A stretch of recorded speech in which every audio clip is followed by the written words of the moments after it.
रामनवमी का जुलूस उनको याद आ रहा है, रामनवमी पूजा याद आ रही है सिर्फ इसलिए कि उनको एहसास हो गया है कि इस बार जो बहुसंख्यक हिंदू हैं, सनातनी समाज है, वो उनके तुष्टिकरण की नीति से रुष्ट है। और इस बार ममता बनर्जी जी की जितनी विदाई होने वाली है वो तय है। ये कुछ भी आंसू बहा ले, लेकिन 15 साल का ट्रैक रिकॉर्ड जो इनका हिंदू विरोधी है वो तो बोल रहा है। वैश्विक स्तर पर अगर सबसे ज़्यादा अंतर्राष्ट्रीय कूटनीति में कोई दलाली करता है तो वो पाकिस्तान है।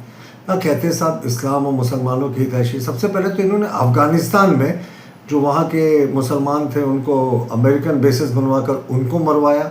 उसके बाद जिस तरीके से ईरान का युद्ध हो रहा है तो ये भी सुनने को आया था कि पाकिस्तान अपने बेसिस देने को तैयार था अमेरिका को, ईरान में जो मुसलमान हैं उनके ऊपर हमला करने के लिए। तो अब ये नाटक कर रहा है साहब। अरे पहले अपनी सीमा की तो रक्षा कीजिए, जो आप दूसरी चीज़ों की बात कर रहे हैं। तालिबान और अभी पाकिस्तान में घमासान युद्ध छिड़ा हुआ है, दोनों एक दूसरे को मरने मारने पर उतारू हैं।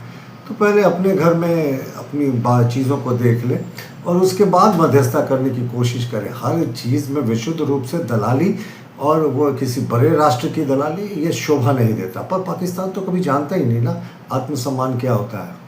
देखिए बहुत शर्मसार करने वाला इशू है। महंगाई चरम पर है और उसमें अगर आप बिजली की चीज़ों की कीमतें बढ़ा रहे हैं, बिजली की दरों को बढ़ा रहे हैं, वो भी ग्रामीण और घरेलू उपभोक्ताओं के लिए, तो इससे सीधे तौर पर महंगाई पर असर पड़ेगा। झारखंड सरकार में मुख्यमंत्री हेमंत सोरेन जी ने अपने पहले कार्यकाल के पहले दिन कहा था कि साहब कोई भी जन विरोधी निर्णय नहीं होगा। तो ये तो जन विरोधी निर्णय है। आपने कीमतें बढ़ा दी, भले ही सुनने में 50 पैसे 55 पैसे पर यूनिट कम लगे, लेकिन अगर आप बिल में देखेंगे तो 1000, 1500, 2000 रुपये तक का फर्क आ जाएगा महीने का। ये जन विरोधी निर्णय है और भाजपा इसका सदन से लेकर सड़क तक विरोध करेगी।